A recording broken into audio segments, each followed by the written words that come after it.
Canada जाने से पहले ऐसी कौन सी बातें हैं जिस पे ध्यान देना बहुत ज़रूरी है।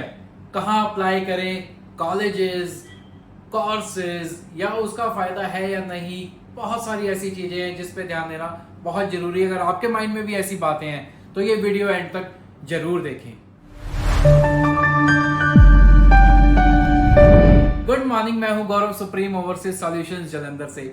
तो सबसे पहले हम बात करेंगे कि ऐसी क्या बातें हैं जिस पे ध्यान देना इतना जरूरी क्यों है, और वो बातें, यही जो स्टेप्स होते हैं आपके वीजा ग्रांट करने में बहुत हेल्प करते हैं। तो सबसे पहले हम बात करेंगे जो मेन जरूरी चीज है वो है कॉलेज।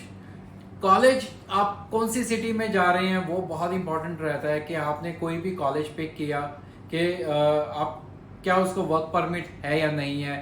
पब्लिक कॉलेज है, गवर्नमेंट कॉलेज है, कहीं ना कहीं इतना फर्क नहीं पड़ेगा, बट आपको ये देखना जरूरी है क्या उसको वर्क परमिट है भी या नहीं। ये पहला पॉइंट है जो सबसे पहले देखना होता है। सेकंड पॉइंट है कोर्स रिलेवेंसी। आपने फॉर एग्जांपल अगर आप नॉन मेडिकल के स्टूडेंट हैं और आपने कहा भी मैं कोई भी बिजनेस मैनेजमेंट का कोर्स करना चाहता हूँ या मुझे बिजनेस में इंटरेस्ट है, तो उसमें आपका रिफ्यूजल आ जाएगा बिकॉज आपने +2 नॉन मेडिकल में किया है, या आपने ग्रेजुएशन बीकॉम में किया है, बीटेक में किया, उसके बाद फिर आप बीटेक करने के बाद आप जाना चाहते हैं कि मैं भी बिजनेस में जाना चाहता हूं, तो भी आपका रिफ्यूजल आ जाएगा। अगर आपने बीटेक की हुई है तो बीटेक वाले आप कोई भी आईटी या आपकी फील्ड से रिलेटेड ही कोर्स पिक करें। बीकॉम की हुई है तो आप बिजनेस के कोई भी प्रोग्राम में जा सकते हैं। रेलिवेंसी देखना बहुत जरूरी है। थर्ड चीज हो गई फंड्स। कुछ लोग क्या करते हैं कि फंड्स नहीं शो करते, वो कहते हैं भी आपकी आईटीआर इनफ है, या आईटीआर कभी नहीं शो करते, 1 ईयर की आईटीआर दिखा दी या फंड सीए रिपोर्ट नहीं दिखाई। तो मैं आपको बताना चाहता हूँ कनाडा का जो स्टूडेंट वीजा लेने के लिए आपको आईटीआर दिखानी बहुत जरूरी है। पेरेंट्स की आईटीआर हो गई, प्लस आपको सीए रिपोर्ट भी दिखानी बहुत इंपॉर्टेंट है। पहले होता था कि लोग सिर्फ आईटीआर दिखाते थे, सीए रिपोर्ट नहीं दिखाते थे, बट अब ये बहुत इंपॉर्टेंट हो चुका है आपको वीजा लेने के लिए। मैं आपको यही सजेस्ट करूंगा, आपको ये स्टेप भी देखना बहुत जरूरी है, क्योंकि रिफ्यूजल जब बच्चों के आते हैं तो वो कहते हैं हमारे पिछले एजेंट ने सिर्फ आईटीआर दिखाई, ये सारे डॉक्यूमेंट्स दिखाए ही नहीं। तो मैं देखो बताना चाहूंगा जो भी फाइनेंशियली डॉक्यूमेंट्स इंपॉर्टेंट है वो जरूर लगाने चाहिए। और वो अगर आपको इससे रिलेटेड अगर आपकी कोई फाइल लगी हुई है और आपके डॉक्यूमेंट्स नहीं लगाए, या आप इससे रिलेटेड कुछ भी आपके डाउट है, तो हमें आप क्वेश्चन कर सकते हैं, कॉल कर सकते हैं, आके हमसे मिल सकते हैं। तो ये थे फंड्स। अब इसके बाद जो इम्पोर्टेंट है वो रहता है कि सिटी।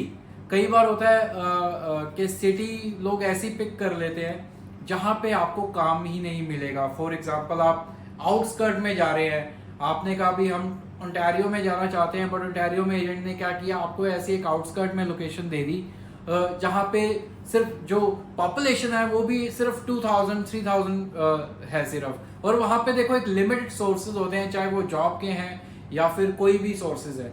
तो मैं बताना चाहता हूँ कि जो भी आप अगर ऐसा ऑप्शन पिक कर रहे हैं, आप कभी भी आउटस्कर्ट में ऑप्शन पिक मत कीजिए। बहुत मुश्किल हो जाता है वहाँ पे काम ढूंढना भी, और वहाँ पे अपनी डेली की जो नीड्स है वो भी पूरी करना। इसके बाद जो लास्ट पॉइंट है वो है एसओपी। एसओपी एक सबसे इंपॉर्टेंट डॉक्यूमेंट हो जाता है जब ये सारे बाकी डॉक्यूमेंट्स कंप्लीट करने के बाद। एसओपी डॉक्यूमेंट्स क्यों इंपॉर्टेंट है, उसमें देखिए आपको मेंशन करना होता है कि आपकी जो पिछली स्टडी थी वो क्या है, उसके बाद अभी जो आपने नेक्स्ट प्रोग्राम और कॉलेज वो कौन सा एंड क्यों पिक किया, जिसमें आपको क्या बेनिफिट होंगे, आप इंडिया आके वो सेम कोर्स के साथ आपको वो कैसे हेल्प करेगा आपके फ्यूचर बनाने में। तो एक एसओपी बहुत इंपॉर्टेंट चीज है। एसओपी कुछ लोग होते हैं वो लास्ट जब फाइल आपकी लॉन्च होती है तो कुछ एजेंट क्या करते हैं, पुरानी एसओपी उठाई, उसमें कॉपी पेस्ट किया, बस मेन इंफॉर्मेशन चेंज कर दी और फाइल लगा दी। तो मैं आपको बताना चाहूंगा कि एसओपी हमेशा फ्रेश बनाए, या तो खुद बनाए या अपने एजेंट को बोले कि मुझे नई एसओपी आप बना के दे।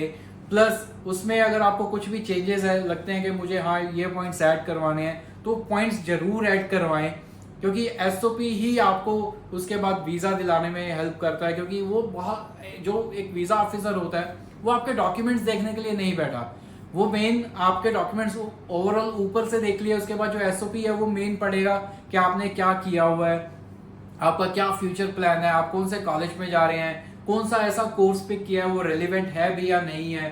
तो वो उसमें सारे जो इंपॉर्टेंट एस्पेक्ट्स है वो उसमें आते हैं। तो ये सारे पॉइंट्स आप जरूर ध्यान रखिए और आपका वीज़ा जरूर आएगा। Thank you so much.